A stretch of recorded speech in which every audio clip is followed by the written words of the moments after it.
Good morning. Good morning. Very good. You can hear me. And Om Shanti.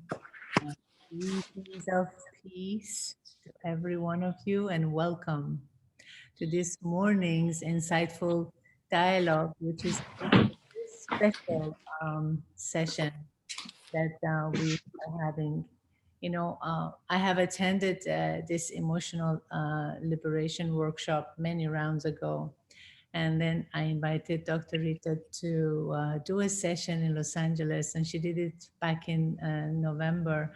And then after that, attended a few more.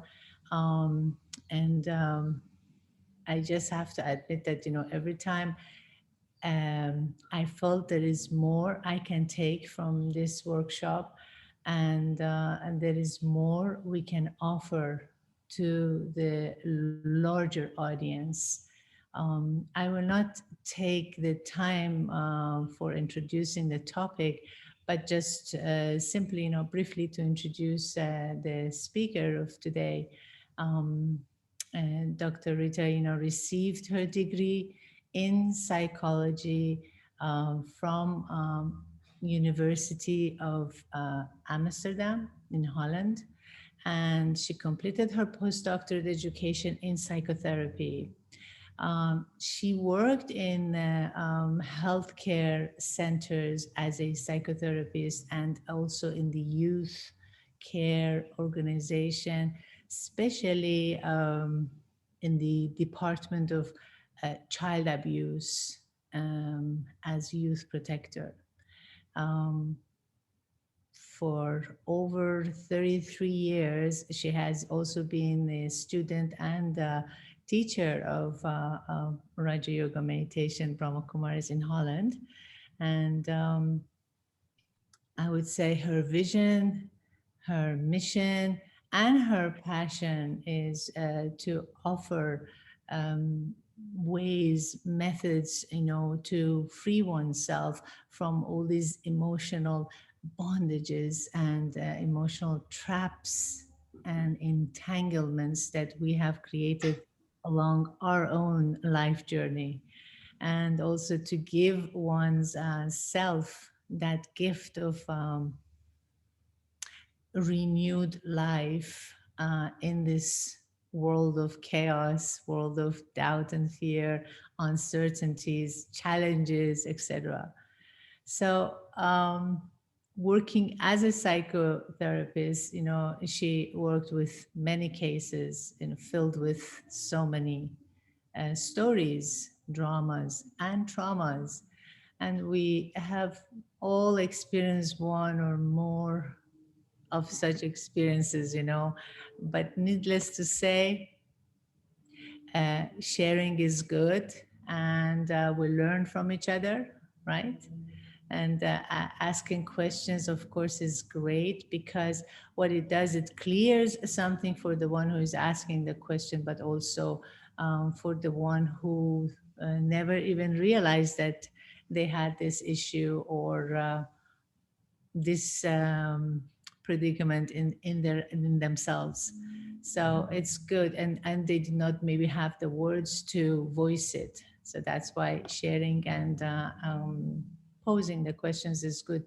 But although we are recording this session, um, I like to say that this is an intimate gathering, and we're offering many ways to keep it safe and discreet. So feel free to keep your cameras turned off if you want to, when you want, especially when you need to ask your questions, and if you wish, express your voice in the chat room, if you don't want to be revealed.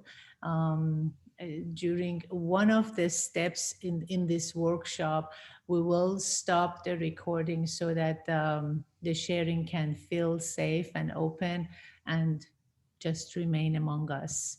So know that we're offering every possible way to make this journey a revealing journey, a safe, great, and definitely a liberating one.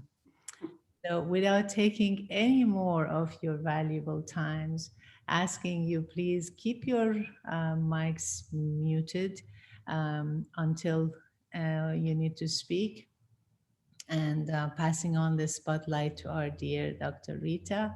Dr. Rita, welcome to Los Angeles for the second time. Thank you, Lisa, so much. And of course, all best wishes and love from the Netherlands, from all the souls here. Okay, let's start with the workshop. It's very experiential. You already heard that. That means that we are tuning in with our heart, but we are also tuning in with our damaged heart, wounded heart. And I will explain in this workshop 7 methods that you can do yourself, even on this moment. So you can see how it works for you. The 7 methods have a deep connection with each other. That's for sure. So there is a connection. And it is experiential. That's very important. So let's see how it works in your own field of feelings. It's not a mental thing. It's just to experience it. If we talk about emotional liberation, then actually what is the essence of it is to process emotions, and to really heal your own heart. There is one starting point, and without that starting point, the healing cannot take place. So you see here the 7 steps, and the first one is essential. They are all essential, but without the first one, it is a healing process cannot properly start. So identity. How are your ideas about identity? And how are your ideas about human image? I had one man who came to me and he said, Rita, I'm so afraid to go into myself, to be introvert and to have that identity, to have that feeling inside. So if you really think that you are only emotions, because that is what he said. He said, Rita, I think I have so much sorrow inside, so much pain, that I'm afraid to look within. So if you think like him, then you try to escape, to really look outside for possibilities. But it's very important to become introvert. So the question is important. How do you think about your identity? The way out is the way in. And you know, those emotions, the layers of emotions lay on top of ourselves. But deep inside is your positive identity. So emotional liberation means really to feel that emotional pain, but also to don't limit yourself, but to see your positive identity. That means the qualities of the soul. Everyone has that intrinsic positive identity. So emotional liberation means not to only focus on emotional pain, to feel it, that's all right, but also to feel your own identity. So that's the key to be liberated from emotional pain. Not to only have the focus on emotions.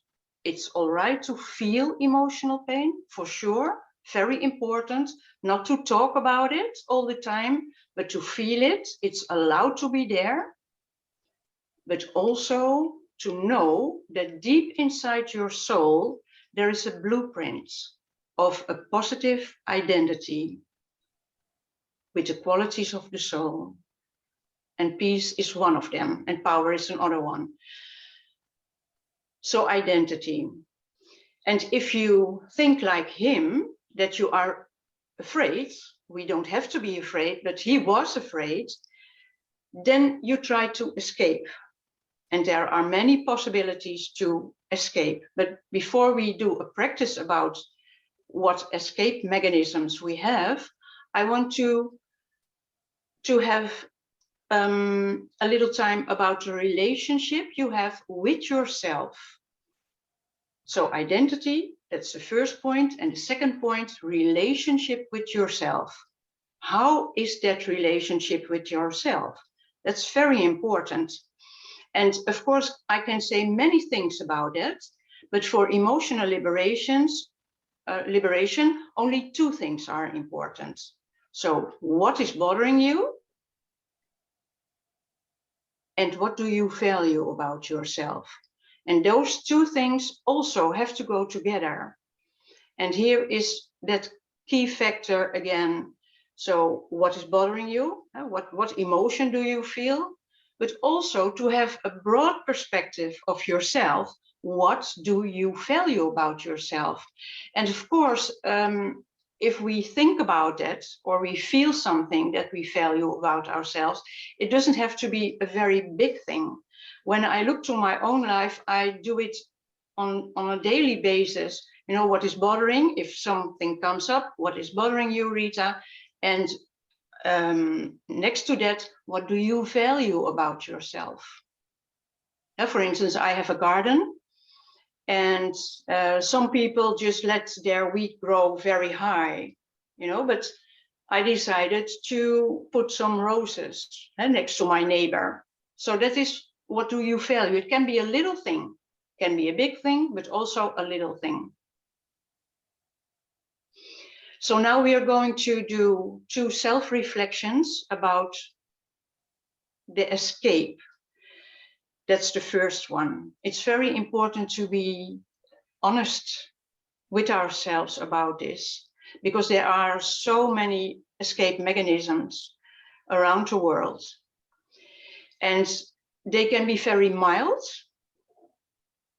but they can also be very severe. So a mild one can be eating too much chocolate or shopping too much.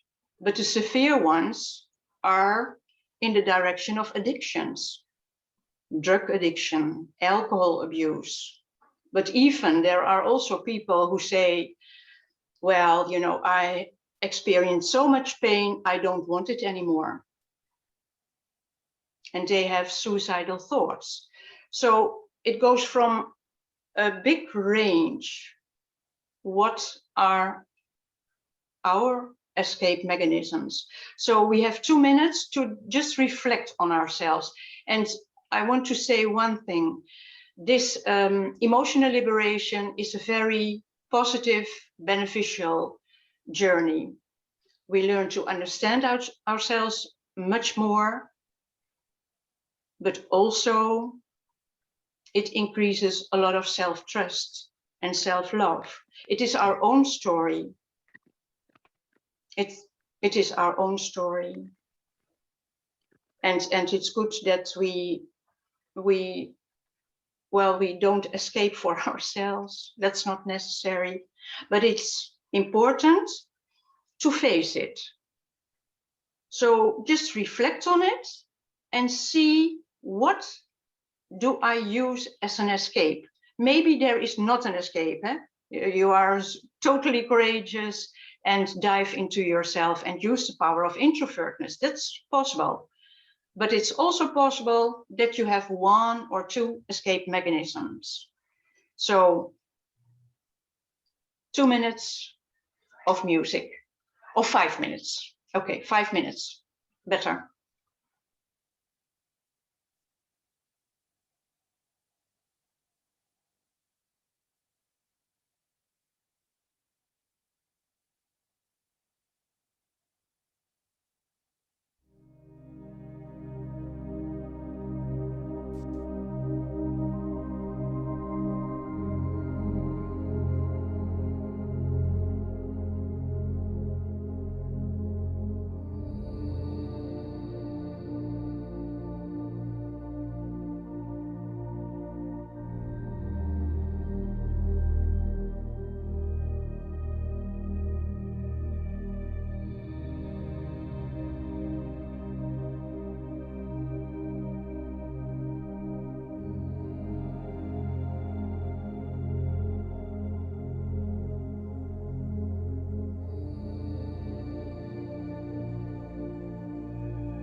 Om Shanti. Um, now that we had our reflection time and we're coming back into sound, who would like to share what they have just been reflecting on in regard to using an escape or two or three? Or like in my case, I will give you a very funny escape that I use. It's Okay. his recent one is TikTok. Oh, That's my escape. I Welcome. don't know exactly what it is. It's a game? Not a game. It's a screen where I mean, it's like Instagram, All but right. a lot of short clip videos of different people performing. Yeah, yeah, yeah. Yeah, that's an important one. Yeah. Yeah, I can recognize that. Right. Anyone else? Social. I'll say something. Good morning. Wait, I'm on the East Coast. Om Shanti. Um, I very quickly, I guess I immerse in an action. I pick. It's like a point of focus. I swim, or I ride a bike, or I engage in some activity. That I learned this a long time ago, and uh, then I just erase everything else at the moment. It's like if you want to make a cloud vaporize, you give nothing into it. And so all of my being is focused on what I'm doing at that point in time. And it is the other thing I do is I look beyond the moment. Whatever is what I'm trying to liberate from at the moment is this too will pass. So I tell myself that I look beyond the moment, and it is taking the perspective that it is what it is. You're not going to change water from the rain from falling or the sun from rising. So those are the two mechanisms that I tend to go to most often. Okay. Thank you very much. We can recognize that all action consciousness and to be busy. Yes, that's a huge one for many of us. And also, it is what it is, and we don't use the power of introvertness. Yeah. Okay. Thank you. Yeah.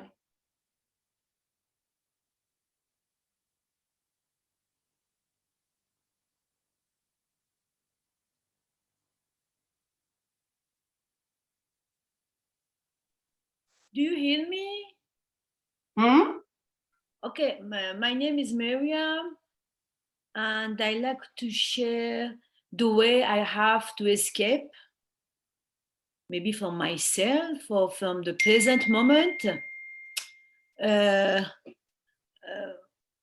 One thing, I feel most of the time like restless, I have difficulty like, to sit and to relax, you know, all excuse on good to do whatever, like, at home, cleaning the house or, be on the phone. Or I use a lot of my iPhone, like on Instagram, or, like reading some stuff on my phone, just browsing internet. But yeah, difficulty to sit, to relax, and to reflect, Okay. so Yeah. and be in the present moment. Yeah. Yeah. Yeah. I understand. I want to say that of the two participants or the three who shared it, that it's very courageous to say it and also very useful for yourself. Because the first step to heal also is to see what your escape mechanisms are. That's why we spend time for it. So it's courageous, but it's also an opening. Okay, thank you. We'll talk more about it, but it's good to just mention it, to just be able to face it. I like to express something about your very valuable directions. When you say escape clouds, I feel meditation may be one of the area I feel strongly we can escape so that we can less thoughts, less worries, peace of mind that will come close to the Baba. That's what I feel. How can you express something about my way of thinking? Yes. We will talk about it, about the role of meditation, that is very crucial in emotional liberation. Yeah, thank you. We will talk about it. Yeah. In a later phase. Can I share? Yes, of course. I relate to other people that are with workaholism, and I'll do certain things to numb the pain body to escape. I also have habits of maladaptive daydreaming. I'll look at the incident where I feel like a victim, and I have wishful thinking scenarios in my head where I try to change what happened. I experience a lot of rumination and anxiety, and I'm thinking in these instances where I'm ruminating about the incident that caused me pain, I keep identifying as a victim.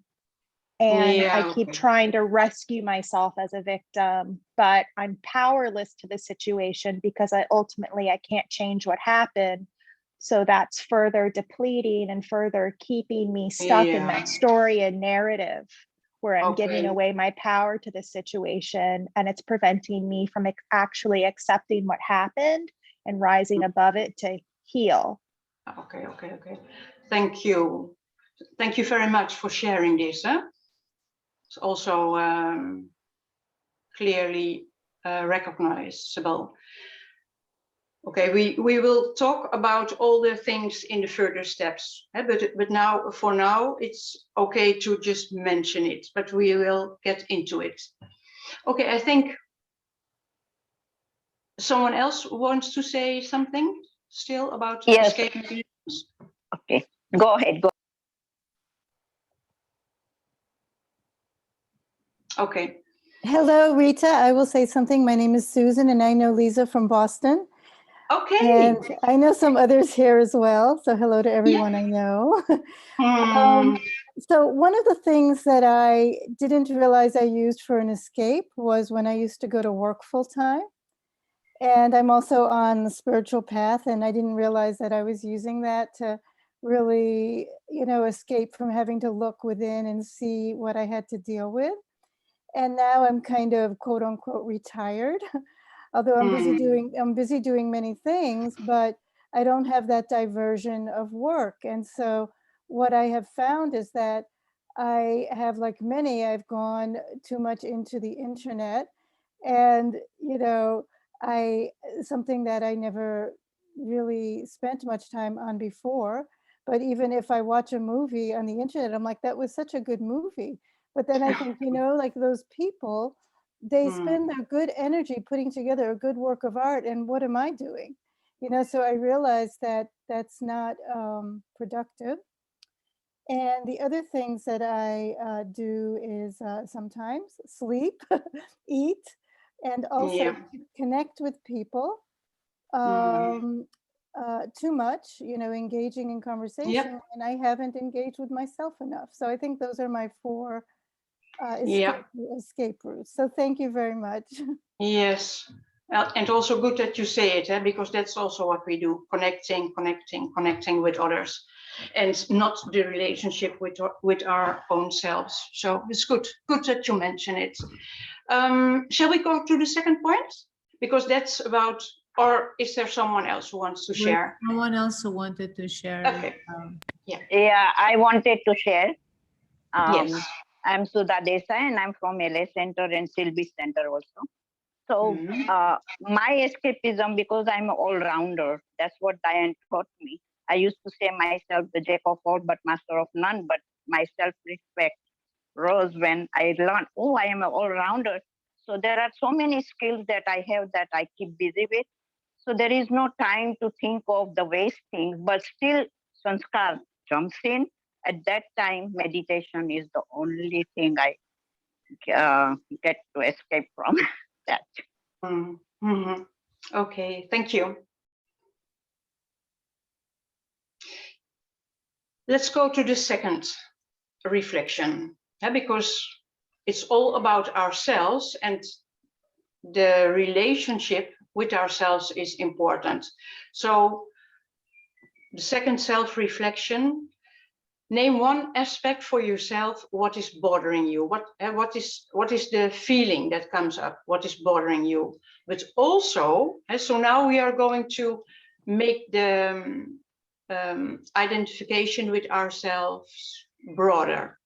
What do you value about yourself? That's an important point for emotional liberation. We have to be experts in that also. What do you value about yourself? So think about one aspect for yourself. What did you value? And those two things must go together. What is bothering me? And what do I value about myself? Rita, one Those two, question. What is bothering you? Is it what is bothering you about people, or what is bothering you? No. What is bothering it? Emotional liberation is about yourself. So this is an individual process. It's not about others. It's about yourself. And the second tool, relationship with yourself. It's all about ourselves, because that is what the escape mechanism of the lady who said, we are connecting with others. That's a huge escape. But now we are connecting with our heart and with our damaged heart. That's emotional liberation. But we have to learn to see, okay, what do I feel, what is bothering me, but also what do I value about myself? And it has to be a very smooth process. So that I do it daily, okay, I feel a small irritation. I feel it, yes, irritation. But what do I value? Well, this and this and this. You understand? It's all about creating a broad perspective. That's also that first point, identity. Not only emotional pain, we feel it, but also the positive qualities of the soul. So we have to learn to go to that point of self-respect, self-value, self-care. So we have, again, 5 minutes to really be in that relationship with yourself. And we have to learn to become our own friends and our own doctors also. We can do many things, but we sometimes live on the surface, or we identify with weaknesses, but that's acquired. The positive qualities are intrinsic in the soul. It's eternally there. So at this moment, when you experience emotional pain, that positive identity, those pure qualities of the soul are also there at this moment. But most of the time in our lives, emotions are manifest and the other thing is latent. But what we learn in emotional liberation is that we make our characteristics manifest. And the emotions, when we feel it, then they fade out. That's the secret. When we escape, we make those emotions bigger. But when we allow ourselves to feel it, then it fades out, because then you become your own friend. You use the power of introvertness. So now 5 minutes to feel what is bothering you of yourself. It's an individual process. And what do you value about yourself? Learn to connect with your precious heart, with your beautiful heart, with your pure identity. Good luck. I do this also myself.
We'll come back again.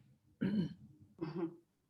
Now that we have our second reflection period, once again coming back into sound, who would like to share what they have been just reflecting in regard to the two questions that Dr. Rita presented? What is bothering you and what do you value about yourself? Feel free to share. Mhm. I'd like to share. My name is Jill. What's bothering me in terms of what I see in myself, I feel as though I have a lack of connection with other people. And sometimes I think it's in communication skills. And I think it comes from fear,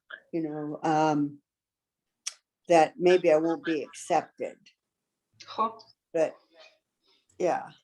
And then what I value about myself is I do see myself as having lots of compassion. I value peace. I do a lot of service. I pursue knowledge. And I like to share with others. But sometimes I wonder if I'm not doing those things in order to feel connected. But I do feel like it is genuinely me. Those are the qualities that I value. But sometimes I question my motive. But also, I have a relationship with my God. And so when I can hang on to that, I can say, I am not alone. And I do know myself better.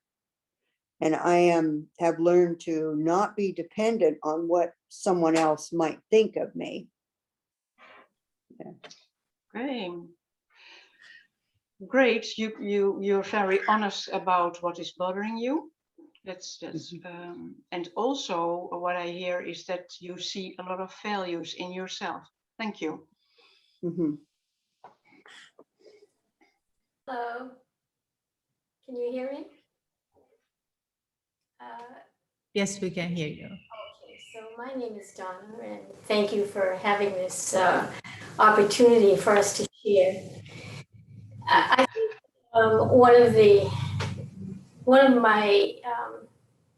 what bothers me the most is that I feel like so many times I fall short of what I want to be and how I see myself and my aspirations. I mean, basically, my goal is to develop godly qualities in myself. I want to be loving of all people. I want to be all of these things, the highest level possible. And every single day, every day, I'll come into a situation where, no, I'm not good enough, or I'm not really loveful enough. So this is what, I'm striving all the time. So what I do like is the fact is that I am striving all the time to improve. And I've been doing this for years, and I'm still falling short. So this is what I'm troubled with. So thank you. You so much for sharing. Yeah. I'd like to share a few points. Can I? Yes. When you say what is bothering me, I think my worries are negative thoughts bothering a lot. The second one, what do you value about yourself? I feel I am not a body. I'm a peaceful soul. That's what I like to stay as a value to my life. These are things I like to express from my point of view. Thank you. Thank you. Thank you. Om Shanti. I am Claudia, and I'm connected with the Boston Center too. What is bothering me is I think it's at a deep level. It's not necessarily at a surface level. It's very deep where I feel this stuck, like I'm never getting to that thing. And how it shows up is there's no language for it. And I just kind of want to protect. And so I kind of get numb and just want to protect. And what I really value is that there's just this commitment to stay with when I do it, stay with, and also an accommodating heart and sitting in the heart of God, in Baba's heart. So beautiful. Thank you so much. I got disconnected and I rejoined. Hopefully I'm catching it at the right time, but we're talking about what is bothering us and how do we value ourselves, correct? Yep. Okay. That was a big one. Basically, the thing, I have this absolute, no, how about it? I've lost the ability to have absolute trust of another person. That's something that I had to realize it's happened over the past 5-6 years. Throughout my entire life, I had one constant was that I really believed in, I always believed in everybody. I always believed, in people in a good sense. And I'm not saying that they're not good, but you learn from your parents, or I learned from my parents about in this aspect of caring and trust and love of absolutism. It's definitely, it was always there. And after 50 some odd years, I've kind of lost that. And instead of focusing on that as dwelling, I also had an episode 4 years ago where I developed a brain tumor, and I still have this brain tumor, and nothing can be done about it. So that's where my "it is what it is" attitude comes from. So I focus on one thing. Remember I say about focusing is like, when I look to everything, I lost the ability to have that one, my parents are outside of your parents. My father passed away, my mother's still here, that's absolute. But that doesn't exist on any other level anywhere else. I function like that in life, in business, with friends and acquaintances. I always give, and it wasn't expecting them to do the same thing back, but I lost what I call the naiveness that, there is that level of consideration and care on the part of another. I'm always shown that there is a limitation with another person's giving, so to speak. And with respect to what do I value in myself, it's learned selflessness. I do not believe that I was born into this world with this, perfect selflessness. I don't believe that is the case. That happened. But at the same point in time, as much as I like to think that I give and I do things because I believe that they are right, things like that, I feel that I've gotten better at being empathizing with others and seeing, whatever the other aspect is that is making another person drive forward. So I don't find anything wrong in other people's actions per se. And I attribute that to my own quality of, learned selflessness, because that's not going to change anything to be selfish. And I rolled it all into a saying that I acquired a bunch of years ago, not too far, about 5-6 years ago. And I still remember it says, I hold to an ideal that no longer exists. But as long as I am here, that ideal is existing. So. Well, this is a great story you told us. Thank you for sharing this so honestly. Yeah, we are going to talk about this more, but at this moment we are just sharing. But thank you so much for saying the things of your life. Thank you. This is Susan again, Rita. Can I say something else? Okay. I Yes, just wanted to say that the reason that I decided to take this workshop when I was invited was because something that happened recently. I was talking to someone and they told me that they had flu symptoms, and then I found out that they had the virus. And then just the same day that I was talking to that person, in that evening, I got flu symptoms, and I secluded myself, and I felt, very fluish for a few days with lots of, very, very badly, with lots of symptoms. And then I found out, my test came back that I did not have the virus. That other person did, but I did not. And so then I looked back at my life and I realized that I've done this a few times before, even when my mother died. I became very sick. I was saying, "Oh, I'm fine." I wasn't like crying. I was very fine compared to with my sisters. But I started to create all of these things with my body. So I've learned that I create a lot of things with my thoughts without even realizing it. And I really want to understand how I do that, because I don't even didn't know I did that, and why I do that and how to stop doing that. So that was the main reason why I decided to come today and what bothers me about myself. And well, there's lots of things that are on the other side, but I couldn't really. Potty and stuff. Did you play? I'm sorry? So about valuing, I couldn't really see what was connected with that, but I guess it's that I'm very sensitive and I can pick things up and create even positive things with my thoughts. But I know I can do that, but I'm really interested in the other side, how to control that. Thank you. Okay. Yes, thank you, Susan. Right. Big stories of all of you. Thank you. Thank you so much for sharing. Shall we go to the other point? All right. What do we think? If we don't process emotions, will my life then be great? No, not at all. If we don't process emotions, then we fixate them.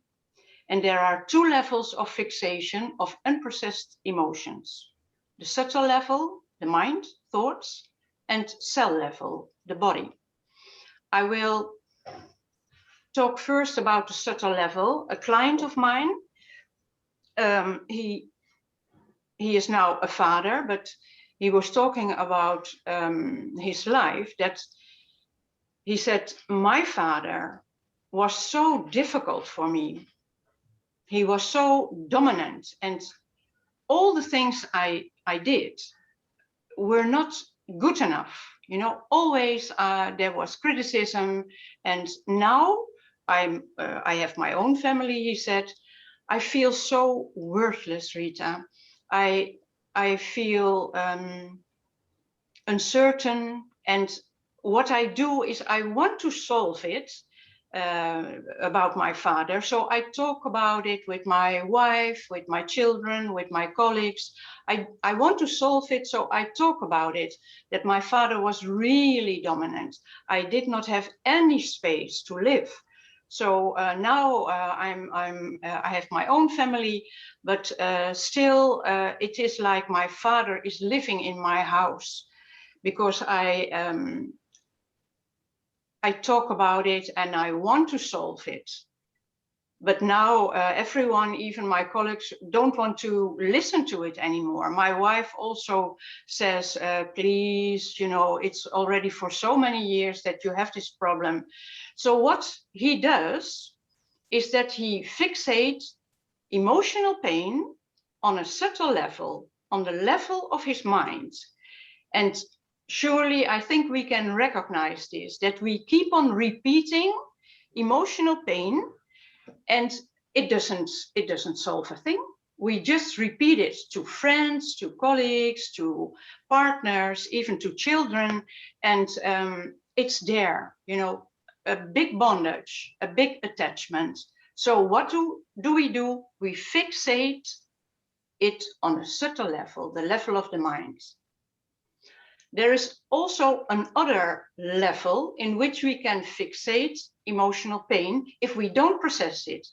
So we are now talking about fixation of emotional pain if we don't process it. So the second level is cell level. I will explain that also about a client. A client came to me and he said, Rita, I have so much pain in my heart. It fluctuates, and I even have heart rhythm disturbances. And what I do is then I explore it a little bit. Can you say something more about what tension you have or what happens with your heart? And then he said, when I was a little boy, I was living with my parents, of course, but you know, Rita, my father and my mother were always quarreling. And when I went to bed, because we had a big house, I was sleeping on the second floor. I could not sleep because I thought maybe my father will hit my mother. So I could not sleep. I had tension all the time. And in the daytime, I tried to protect my mother, but it didn't work out. And of course, it's not his job to protect his mother. But when he was talking about this, his hands went to his heart, and he felt, from the moment that I was still very young, I kept that tension with me, Rita. I fixated it in my heart. So he opened himself for his emotional pain. All that tension that was in his life, he fixated that in the tension in his heart, and he could open it. And that's a very crucial moment in a person's life, because then he could, the starting point of letting it go. Of course, he also talks about with his brothers about the situation with his parents, and he even tried, and he also got success in that, to see what did my father do right, what did my mother do right, what do I value about these persons.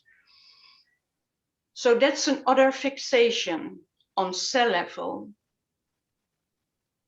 Very important to realize that if we don't process emotions, that they are not gone.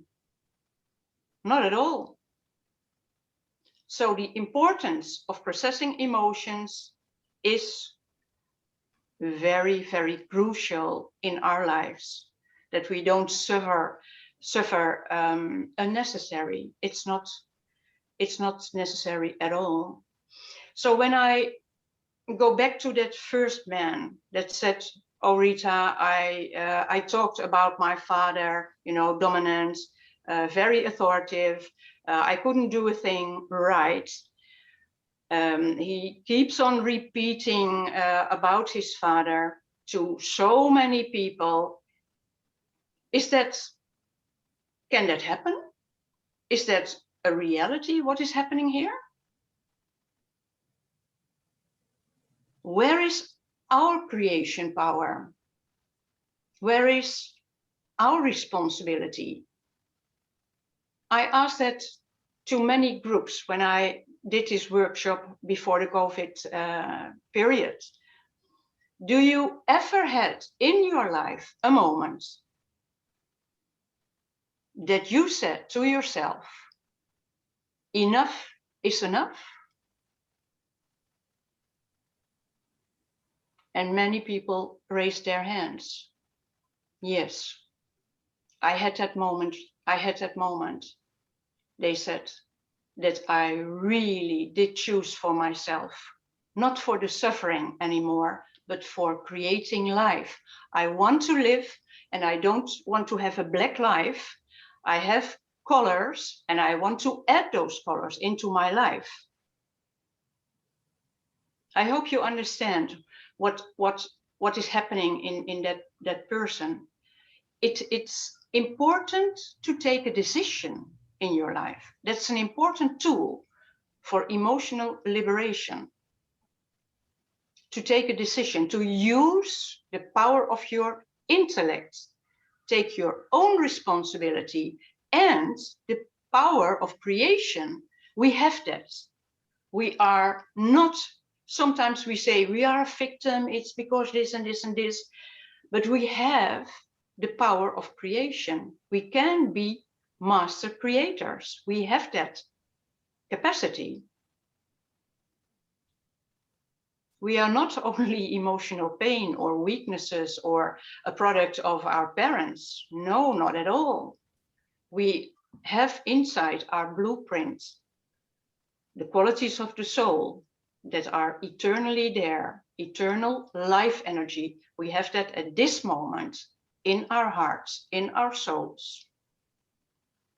By the way, there's a difference between heart and soul, but anyway, it is now about using our intellect, that you take a decision. This is not what I want, or this is what I want. And some people say, I now take a decision that I want to achieve this goal. It's very important to set goals. It's also a part of the intellect. So to use the intellect is very, very important. And you can see, out of love for the self, self-compassion, self-respect, the whole process of emotional liberation is a process of self-compassion, of friendship with yourself, of being honest with yourself, but not identifying with emotional pain, because really, really, really sweet souls, we have such beautiful personalities. It doesn't matter how the condition of our body is. I have a friend, Dadi Jenki. She had many illnesses, but a very powerful mind. You know, she did not identify herself with her body and with matter. Of course, we use it, but we also can identify with ourselves as souls. Spiritual life energy, qualities, they are inside ourselves at this moment. But sometimes we keep that, you know, under the surface, and we live on the surface of ourselves. We have to learn to have that power of creation, and to have the power of the intellect is important in that. So a very important tool for emotional liberation is, of course, the power of the intellect to take a decision. Then the fourth one, power. I understand, and I think we all do. We all do understand that we have recorded in the soul many habits, and to be attached to emotion, to cherish emotions. We have that. We have those layers in the soul. It's like a record. We can maybe see that for ourselves. That we repeat things. So and that's a participant asked that, the role of meditation, and that's a crucial thing in emotional liberation. We need power. We lost power, but also our parents lost power, our friends, and that's not an excuse, of course, of handling in a negative way. But to be really honest, we need power to break certain patterns, because we used many things for sometimes weeks, sometimes years, sometimes 4 years, 5 years. So it became a very deep groove inside our souls. And to break it, you cannot only do it, you know, you cannot certainly not do it by thinking, not even by feeling, but we need power. So meditation is an important tool for emotional liberation. I will do now a meditation only on power, and only with the goal of emotional liberation, to really absorb internal power. So in meditation, we can do many things, but we do a guided meditation only on power. So relax, and you can just listen, but all the things we are mentioning today, you can do yourself. I'm a psychotherapist, but I really, my vision of human life is that we need to be very independent. And that is also emotional liberation, to be independent. Okay, a meditation on power. Just willpower and power to let it increase in ourselves.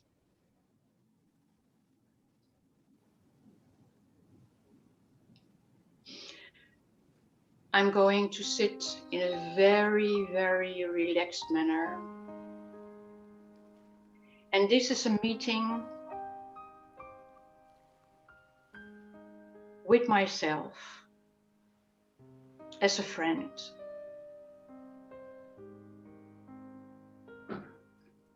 I have a compassionate attitude towards myself.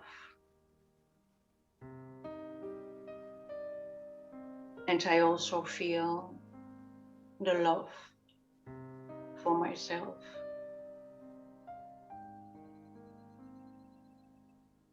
I discriminate, discern between myself and my body. I am the life force, subtle energy in the center of my forehead. I am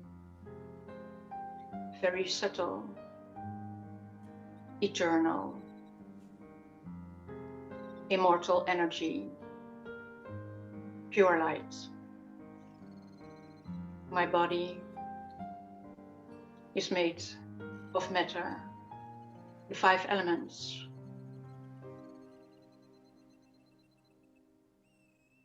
And I, the soul,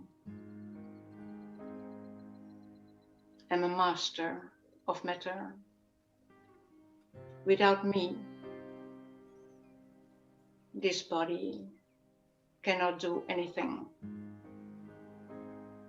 It starts with me, the soul. And I visualize myself in my true form of light,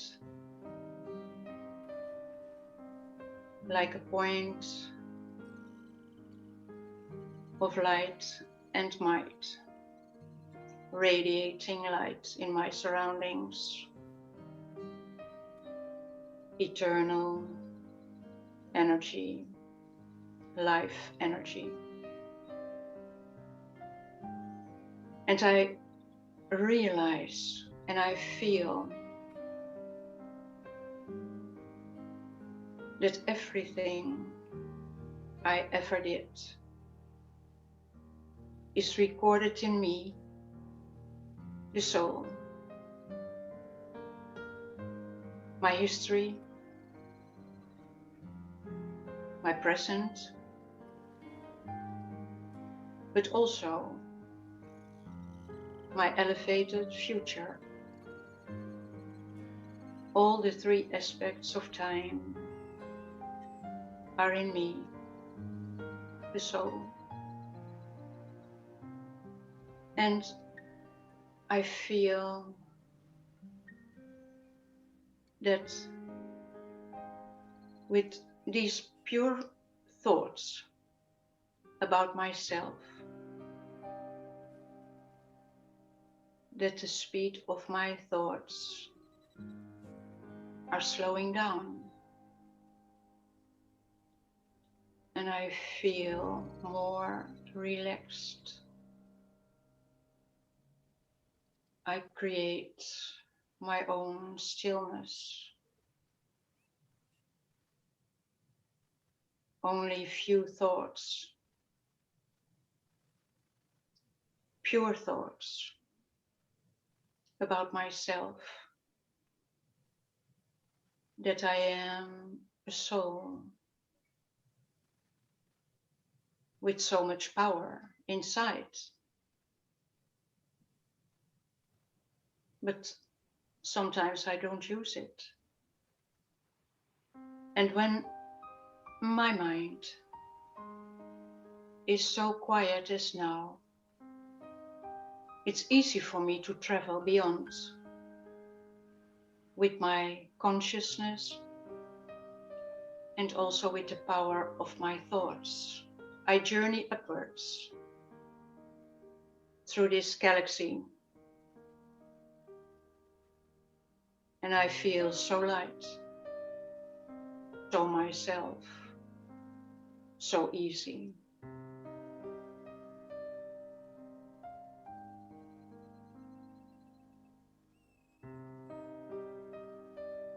And I visualize myself again, a point of light, radiating light. And then I feel that I am attracted to a region of silence.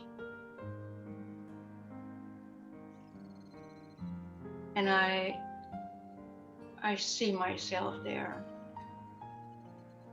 I am surrounded by red golden light, unlimited energy of stillness and sweetness. And I recognize this energy.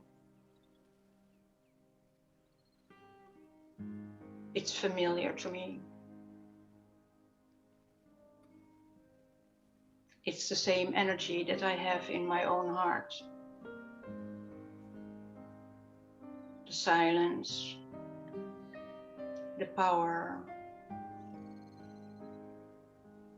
And close to me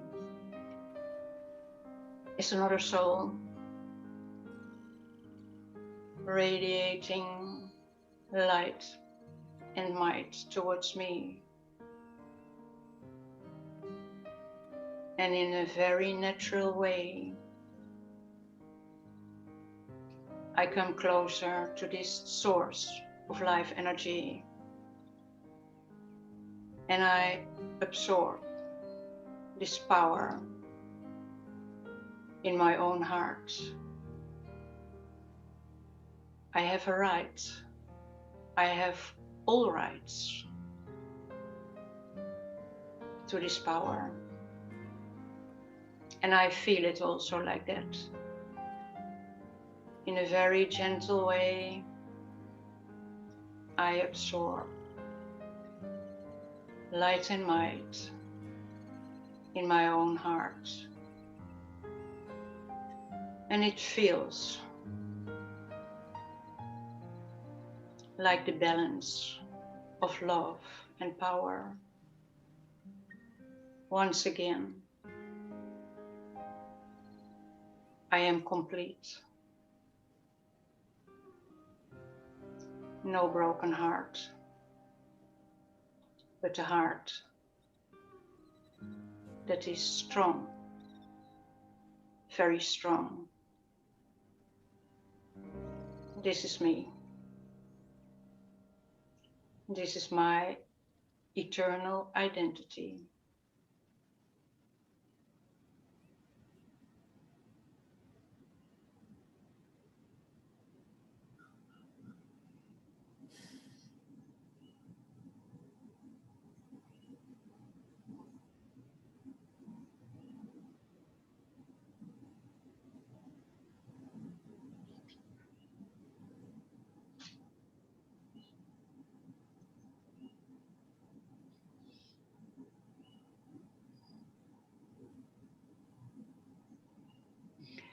And then we have the fifth tool, and that is core emotion.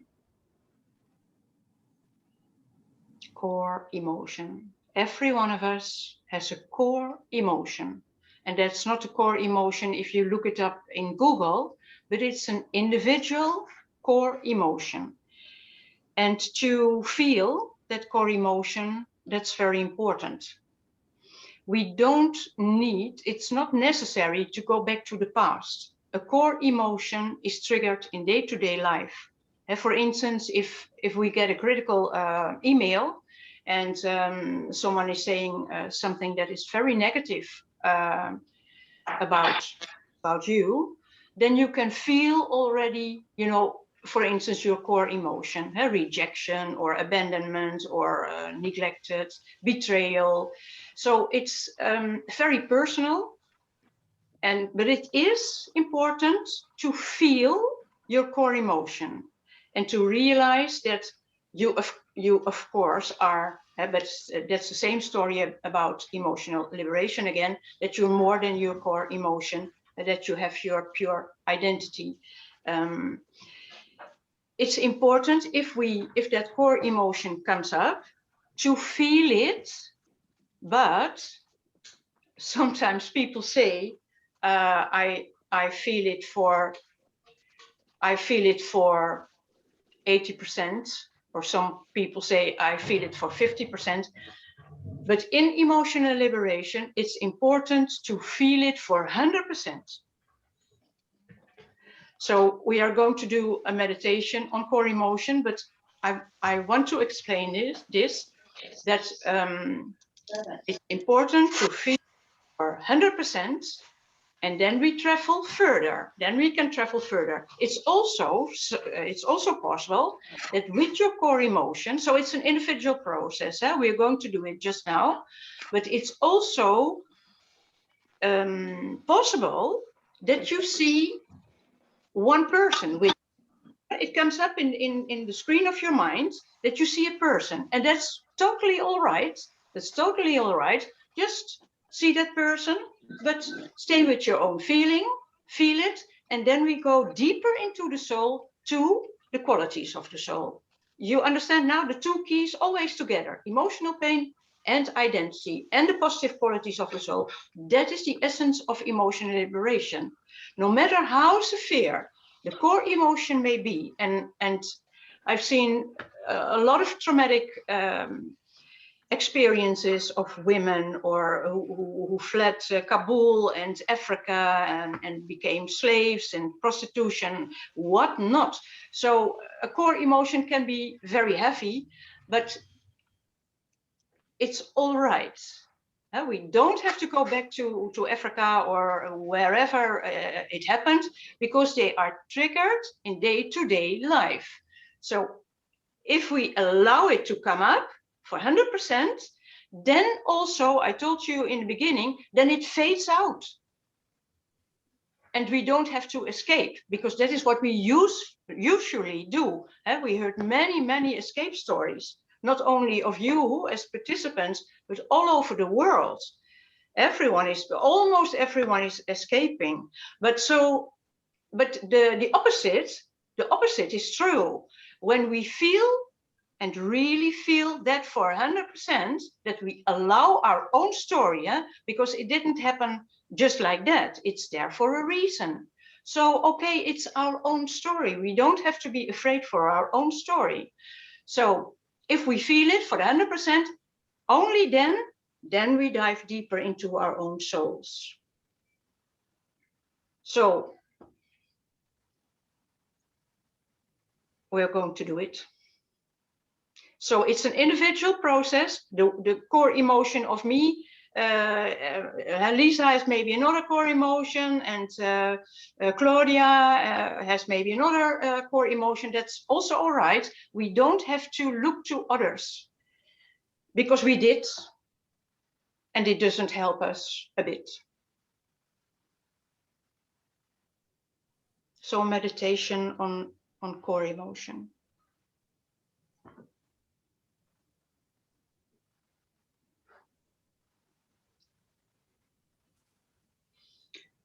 I do this for myself. Only for myself. Because I have to live with myself. And I want to live with myself in a loving way. Even in a way that is unconditional. And I can achieve that. I'm going to sit in a relaxed way, and everyone else in my family or in this group, or I just let them go. I focus now on myself,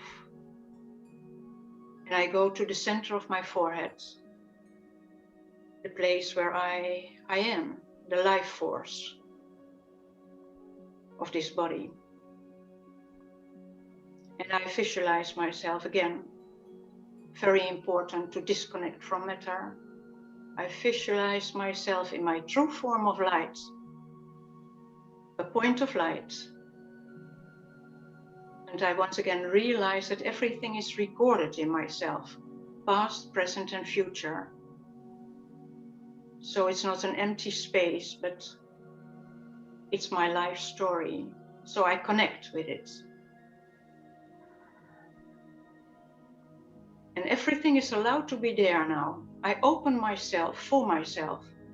I open my heart, but also my damaged heart, my wounded heart. I want to be with myself. I don't want to run away or to be in the action all the time. No, I want to create my life. I want to become and to be a master creator of my life. And for that, I need to be soul conscious. That's the step. I want to be soul conscious. And I open myself. It's allowed to be there.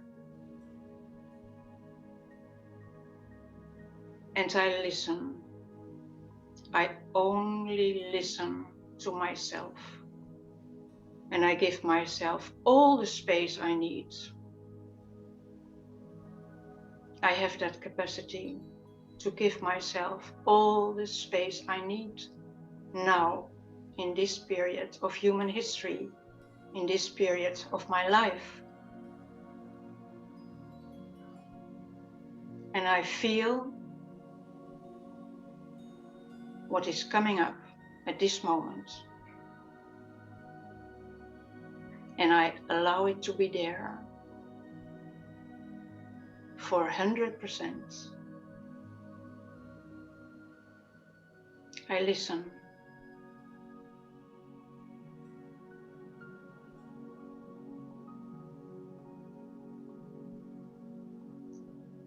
And I allow it to be there.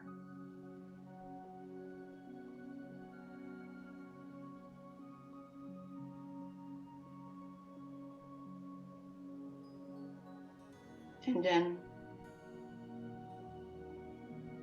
when I do it for 100% and I feel it, that emotional pain,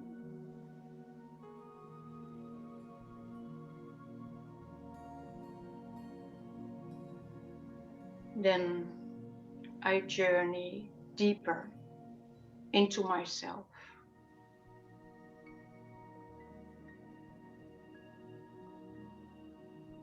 I go further in this inner journey, this beneficial inner journey, and I keep on listening to myself, to my own story, to my own life. I become very silent, and I see myself as that radiant being of light. And I feel which individual quality comes up. And you know what? The individual quality that comes up will help you to let go of emotional pain. It's my self-healing capacity, the healing capacity of me, the soul. I experience my inner quality. I feel it, my own eternal identity. It has always been there.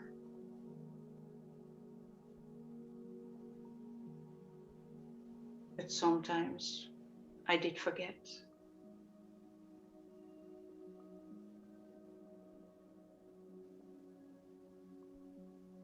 I experience this quality of my ancient personality.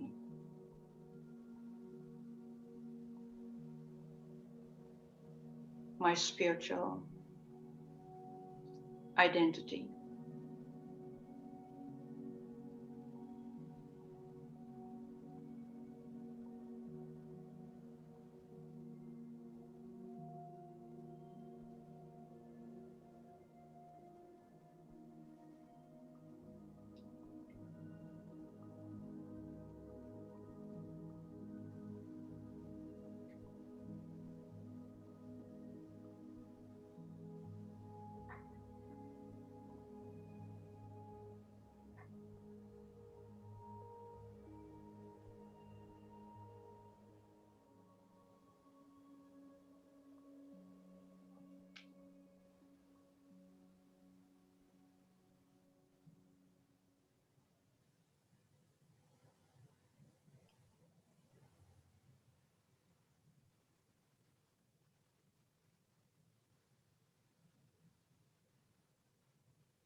Okay, thank you. Then the tool number 6 for emotional liberation is the realization and letting go. And if you are ready for it, forgive. I want to tell you a story about why I say that. If you are ready for it, to forgive. You cannot force forgiveness. A woman came to me and she was sexually abused by her own father for many years. And her father had to go to the hospital because he was very ill and people thought that he could die. So his daughter, that lady, went to him and then he whispered to her and he said, "Surely you can forgive me," to forgive about the sexual abuse. And she could not answer. Anyway, he recovered and he went home again and the sexual abuse went on. So that's what I mean. You can forgive, but you can't force forgiveness. It's your own decision if you do it. Realization and letting go is another matter. And we will do a practice about it. Okay, let's do that meditation. We can talk about it later if you have questions about it. So we go together to a beach and you can listen to me, but it's your own journey on the beach. So it's an individual process again.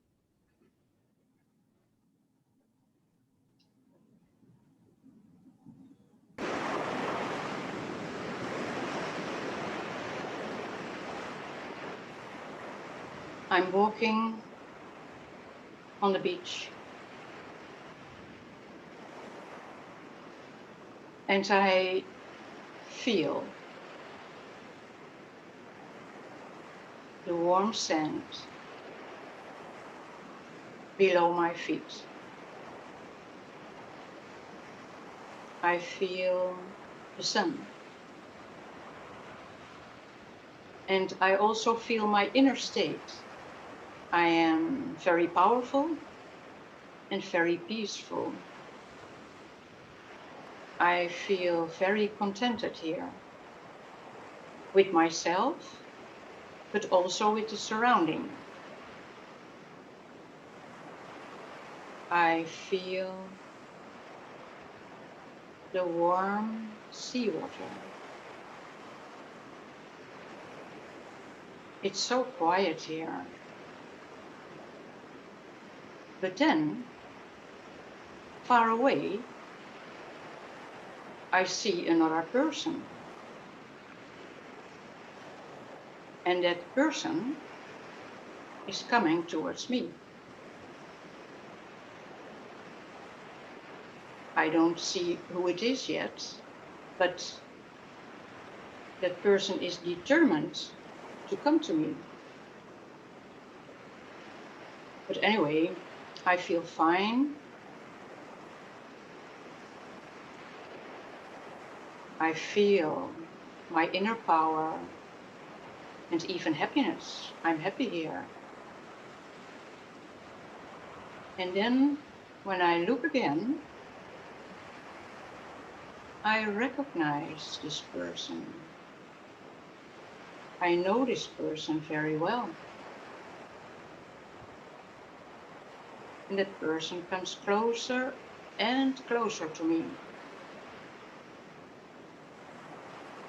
I think that that person wants to talk with me. But it's all right with me. And then we are very close and we come to a standstill. And that person begins to talk to me.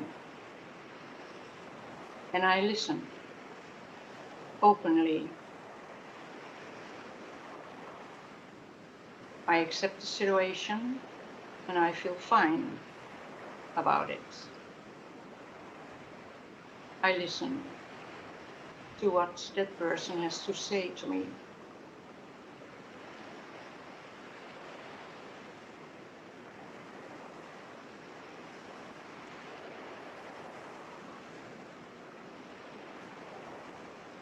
And then the person stops talking and I take a decision if I want to respond. And I do, I want to say something back. So I take the time for it and I respond. And that other person is really listening, giving me all the space I want.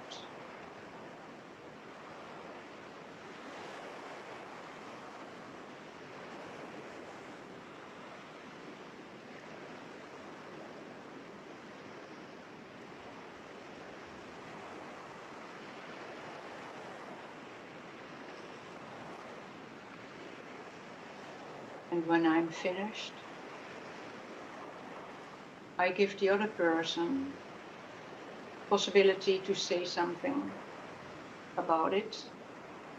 And that person takes that opportunity to say something back to me. And I listen again.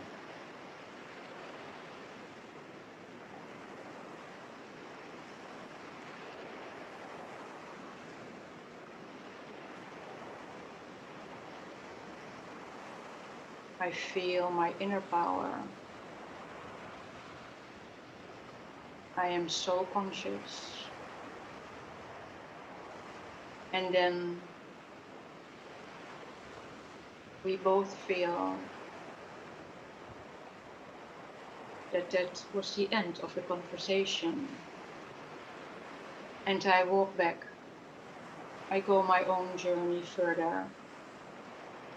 I feel the warm water and the sun. I feel fine and contented. And I decide to swim a little.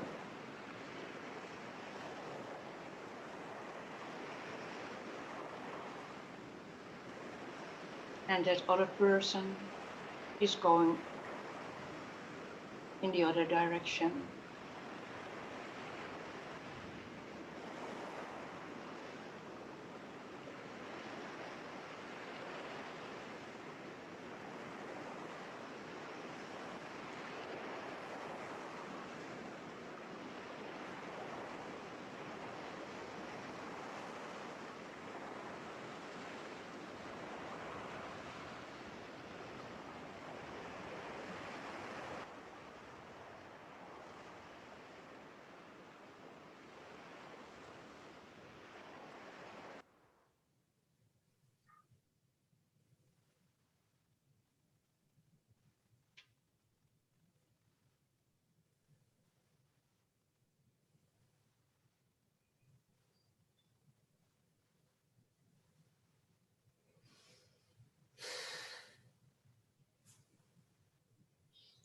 Okay, thank you.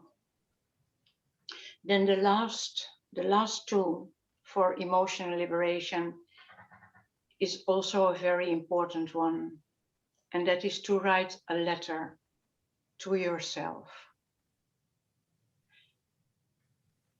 If you listen to all those 6 points and experienced things, then it's like an accumulation of what you want to say to yourself. And just let it come up. We are going to do it now, to write a letter to yourself, being aware that you are a soul. What do you like to say to yourself? And of course, I did this with many, many clients. And some people, for the first time, felt love for herself or himself, and only a few words were enough.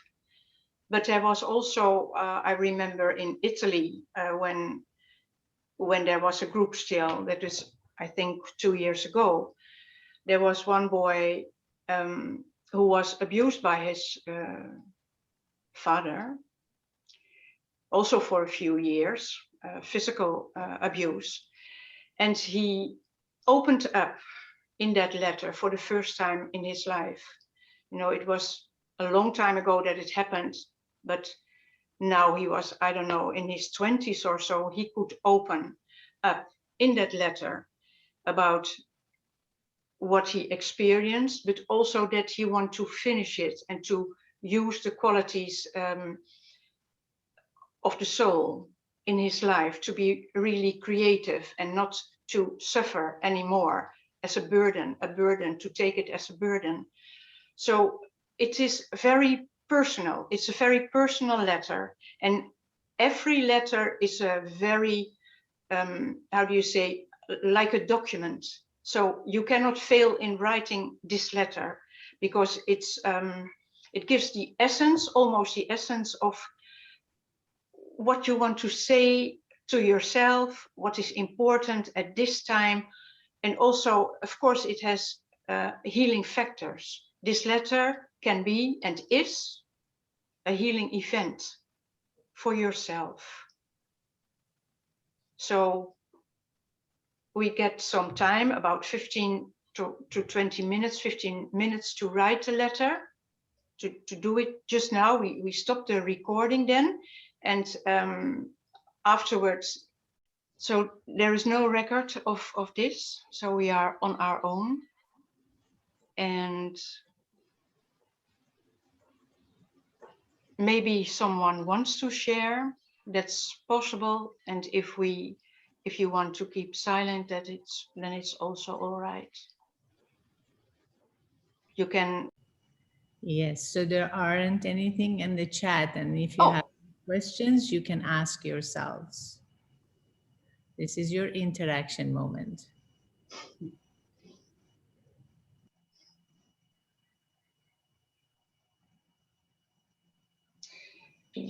I have a question, if I may, please. Can I ask? Okay. So, how do you recognize your core emotion? How do you really recognize your core emotion? Whenever you feel any kind of emotion, how do you judge that? Yeah. That's of course a very good question, but also a very simple question, in the sense that you know it when you feel it, because then a core emotion is like, how do you say, a shadow that is following you for a long time. And of course we pushed it away, or we escaped it, but it's coming back in day-to-day life. So it's a very, how do you say, familiar emotion to you.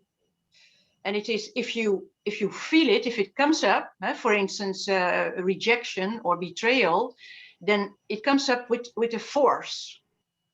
And then you feel, aha, yes, this is my pain. And my between like that, but you feel it, you know that it's your core emotion because it has been a shadow for a long time and it's triggered in your life, in day-to-day life, in maybe small situations, but you recognize it as that it is defeating you for many times. You know that meditation on core emotion, you have to open yourself and then to listen, and then it comes up. And sometimes there are layers of other emotions, but finally you come to that core emotion, and you know that emotion. It is your core emotion. It's like a big shadow for you. It has been a big shadow, and now you're putting light on it. But it's like, you know it yourself. You're the expert of your life and also the expert of your pain because you've gone through it.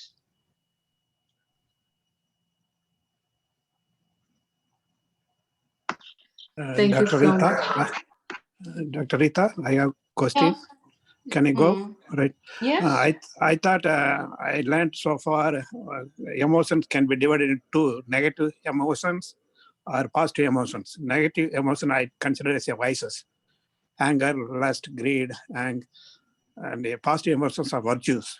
We can live with the virtues, like positive emotions, but we cannot live with the negative emotions. Today I come to know that I learned something new you call core emotions.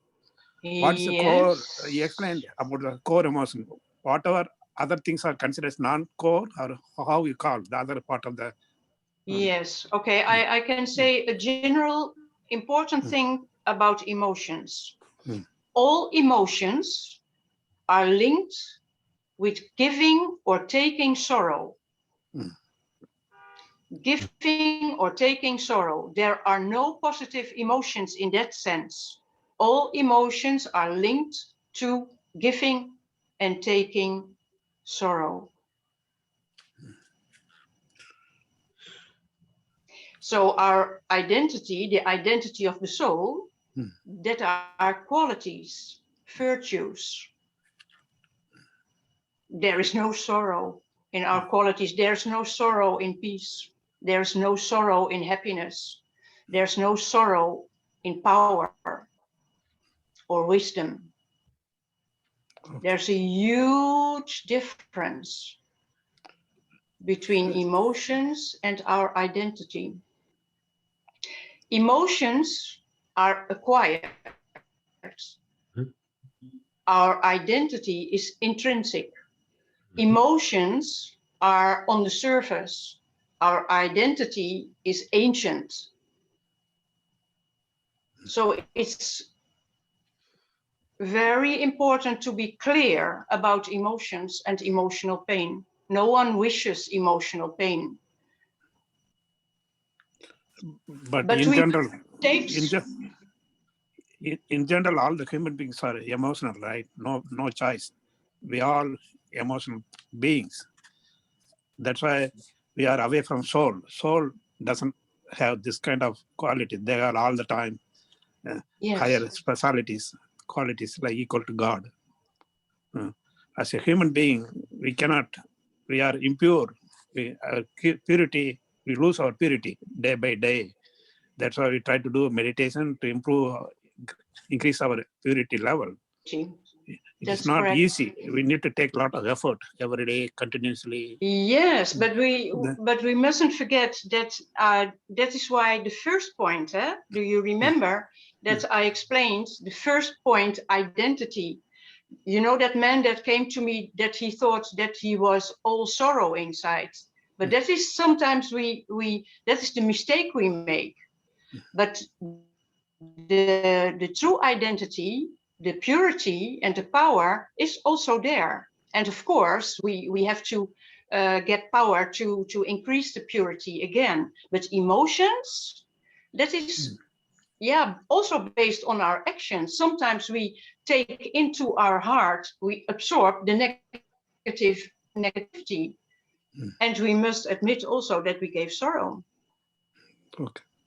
Thank you. They are not only pure actions now, but we can learn that again. Thank you very much. So it's important to make that distinction, eh?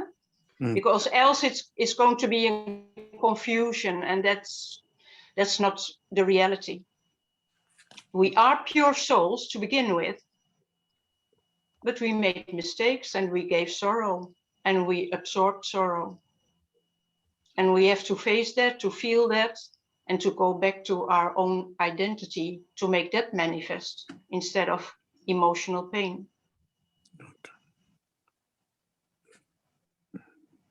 Thank you. Thank you very much. Rita, I wanted to just share from experience because I heard this a few times from your sessions by now. And it helped a lot when there were some emotions that came up, you know, and there was some feeling of sadness or feeling of anxiety or frustration. And I kept repeating this sentence that you said, that emotions are all connected to giving and taking sorrow. And in that moment, I was feeling sad or irritated or frustrated or anxiety. And then I was like, okay, this is right now an aspect of sorrow, and I'm taking it. So let me make decision, and that's the baby. Let me just decide and take something positive right now. So as you were saying, we all have qualities within us. And I started thinking about that quality, and the moment I thought about a quality in me, the feeling switched. The emotion evaporated. The anxiety went away.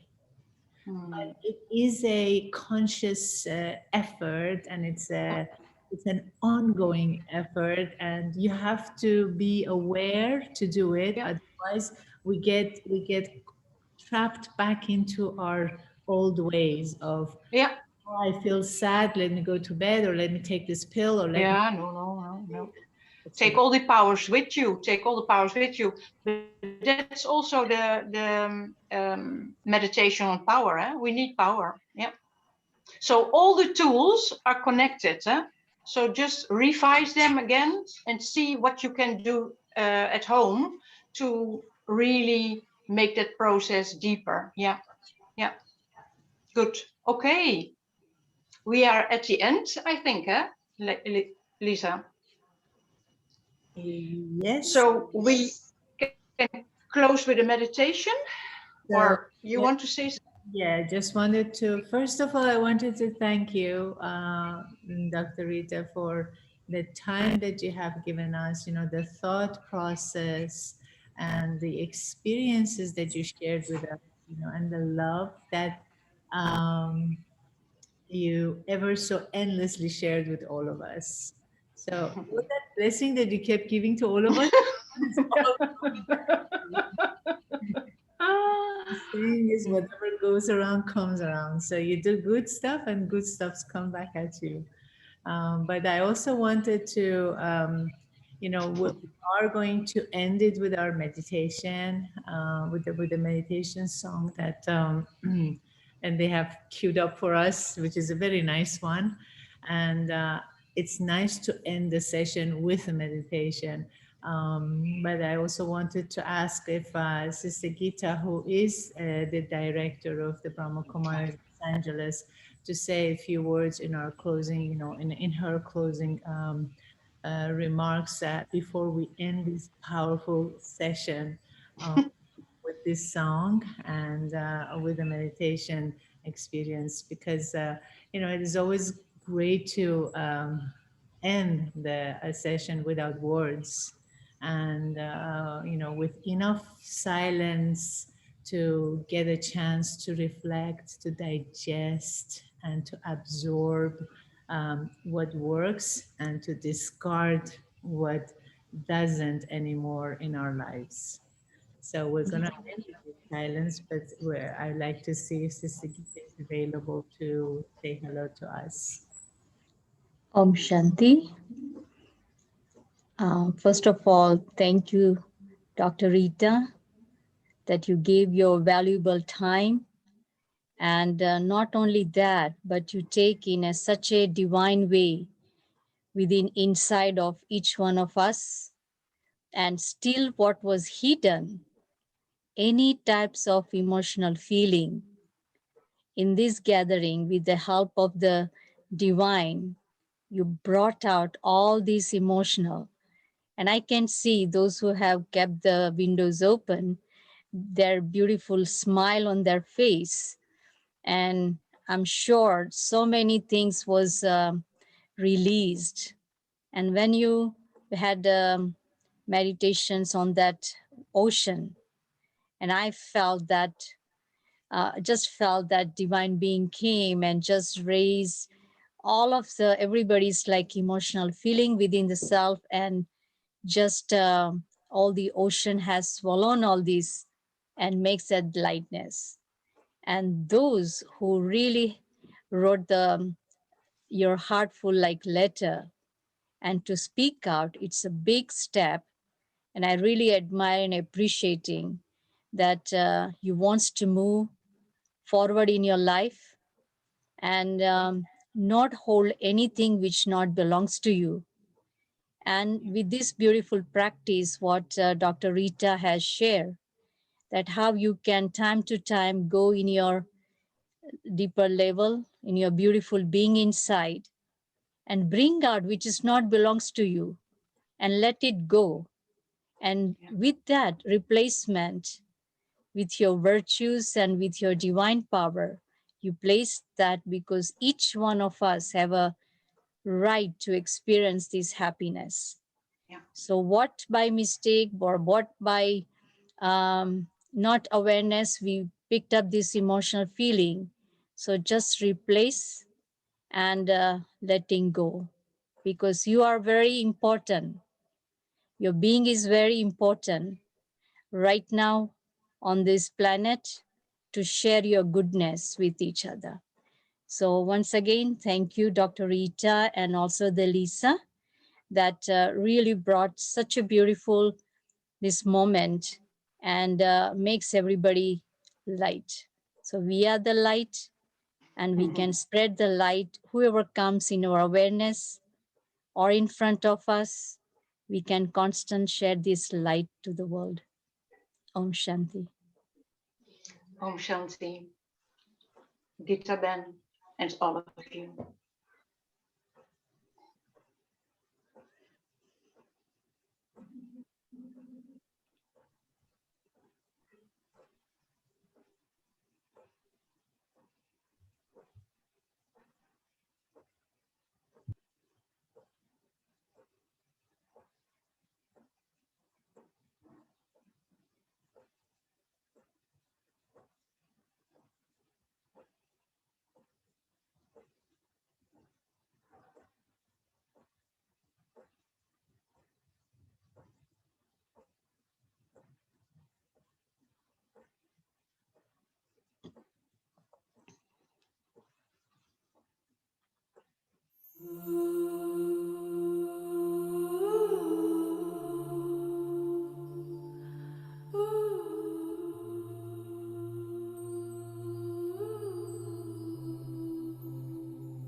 Power of love is here now.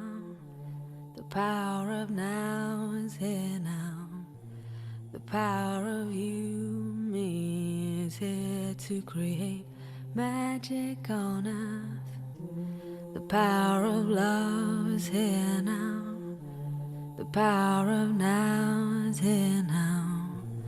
The power of you and me is here to create magic on earth. The power of love is here now. The power of now is here now. The power of you and me is here to create magic on earth. The power of love is here now. The power of now is here now. The power of you and me is here to create magic on earth. Let the water wash away your tears. Let the fire burn away your fears. Let the wind blow into your life such faith and trust. Oh, let the earth hold you, take care of you, and nurture you. Oh, the power of love is here now. The power of now is here now. The power of you and me is here to create magic on earth. The power of love is here now. The power of now is here now. The power of you and me is here to create magic on earth. The power of love is here now. The power of now is here now. The power of you and me is here to create magic on earth. The power of love is here now. The power of now is here now. The power of you and me is here to create magic on earth. Let the water wash away your tears. Let the fire burn away your fears. Let the wind blow into your life such faith and trust. Oh, let the earth hold you, take care of you, nurture you.